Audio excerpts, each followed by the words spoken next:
উনি কিন্তু সারা বাংলাদেশের দায়িত্ব নিয়েছেন। ঝিনাইদহের দায়িত্ব না, সারা বাংলাদেশের প্রত্যেকটা জেলায় তার রাজনৈতিক সফর বা রাজনৈতিক কর্মসূচি থাকবে, এটাই স্বাভাবিক। যেহেতু উনি রাজনৈতিক সহকারী হিসেবে, প্রধানমন্ত্রী রাজনৈতিক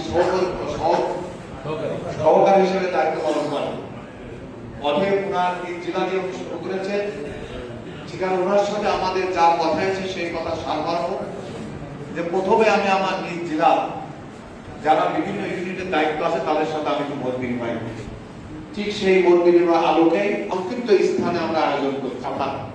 কারণ যাদেরকে আমন্ত্রণ করা হয়েছে তাদেরই থাকার কথা, তাদেরকেই বসার কথা। তা আমি আরো ক্ষমা চেয়েছি যে আমাদের সময় বিলম্ব হয়েছে, কারণ এর আগে যেহেতু উনি প্রধানমন্ত্রীর উপদেষ্টা হিসেবে দায়িত্ব পালন করছেন, সর্বপ্রথম নিয়মতান্ত্রিক ভাবে উনি এই জেলার সকল ঊর্ধ্বতন দৃশ্যের সহ সকল ঊর্ধ্বতন কর্মকর্তার সাথে একটা মত বিনিময় সভা ছিল। এখান থেকে যাওয়ার পরে আরো তিনটা প্রোগ্রাম আছে। একটা প্রোগ্রাম কালীগঞ্জের উপজেলায়, তার নির্বাচনী এলাকা কালীগঞ্জ উপজেলায় মন্ত্রী মহোদয় আমাদের চিন্তা আছে, আমাদের এই জেলার অভিভাবক, যিনি যার নেতৃত্বে আমরা এই জেলাকে উন্নয়নের দ্বার প্রান্তে চূড়ান্ত উন্নয়নের শিখরে নিতে চাই।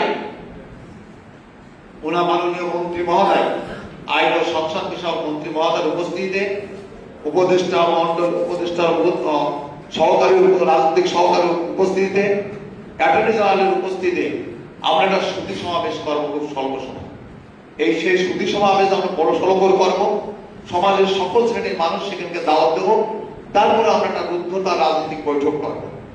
রুদ্ধতা রাজনৈতিক বৈঠক অনেকের আছে যে রাজনৈতিক খোলামেলা, যেমন অ্যাটর্নি জেনারেল রাজনৈতিক ভাবে সকল আলোচনায় অংশগ্রহণ করতে পারে, উনারও কিছু সীমাবদ্ধতা আছে। এই জন্য আজকে আমরা কথা বলার যদি সময় দিই তাহলে আমাদের অনেক সময় লেগে যাবে। আমি আপনাদের কাছে অনুরোধ করে আবেদন করছি যে আমরা আর কেউ কথা না বলে উনার কাছে আমরা শুনি। উনি এই ঝিনাইদহ সবকিছুই জানে, যদি আপনার অনুমতি দেন তাহলে আর কেউ না বলে ওনার কাছে আমরা শুনতে যাচ্ছি। এই ব্যাপারে আপনাদের কাউ দ্বিমত আছেন? আগে আমি যেহেতু জেলা বিএনপির আপনাদের সভাপতির দায়িত্ব পালন করছি, ওনার কাছে আমাদের যে প্রত্যাশা, সেই প্রত্যাশা হচ্ছে মাননীয় মন্ত্রী মহোদয় ঝিনাইদহ প্রত্যেকটা অঞ্চলে সমভিত্তিতে উন্নয়ন করার জন্য ওনার স্বপ্ন আছে। উনি সেই স্বপ্ন নিয়ে কাজ করছেন এবং উনি আগামী কালকেও ঝিনাইদহ জেলা বৃক্ষমেলা, উনি ঝিনাইদহ জেলা পরিষদ গোল্ড কাপ টুর্নামেন্ট, ফুটবল টুর্নামেন্টের পুরস্কার বিতরণে সবাই থাকবেন এবং বিকাল বেলা 11টার সময় Jhenaidah Kanchannagar model school and কলেজের নবীনবরণ সাংস্কৃতিক অনুষ্ঠানে যোগদান করবেন এবং মাননীয় দুইজন মন্ত্রী মহোদয় থাকবেন আগামী 8 তারিখে। আরো তার কর্মতা দক্ষতা দিয়ে, আপনার সহযোগিতা নিয়ে আমরা সবাই আপনাদের পাশে আছি। মাননীয় মন্ত্রী মহোদয় সবসময় সে দেখভাল করেন। আপনারা এখন দায়িত্ব পেয়েছেন, আপনার কাছেও আমরা সেই প্রত্যাশা করি মাননীয় মন্ত্রী মহোদয়ের সাথে পরামর্শ করবে, জেলা বিএনপির সাথে পরামর্শ করে জেলার সকল এলাকায় আমরা বঞ্চিত, অবহেলিত, আমরা নিগৃহীত সেই জায়গা থেকে আমরা ঝিনাইদহ জেলাকে সুস্থ থাকি, সুন্দর থাকি।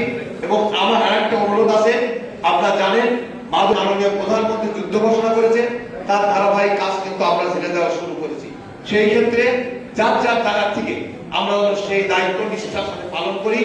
শান্তি শৃঙ্খলা, মাদক মুক্ত, দুর্নীতি মুক্ত সমাজ গঠন করার জন্য, আমরা সন্তান মুক্ত সমাজ গঠন করার জন্য মাননীয় প্রধানমন্ত্রীর স্বপ্ন আমরা বাস্তবায়ন করি। এই আহ্বান থেকে আমার কথা শেষ করছি। সবাইকে ধন্যবাদ। বাংলাদেশ জাতীয়তাবাদী দল জিন্দাবাদ। ধন্যবাদ।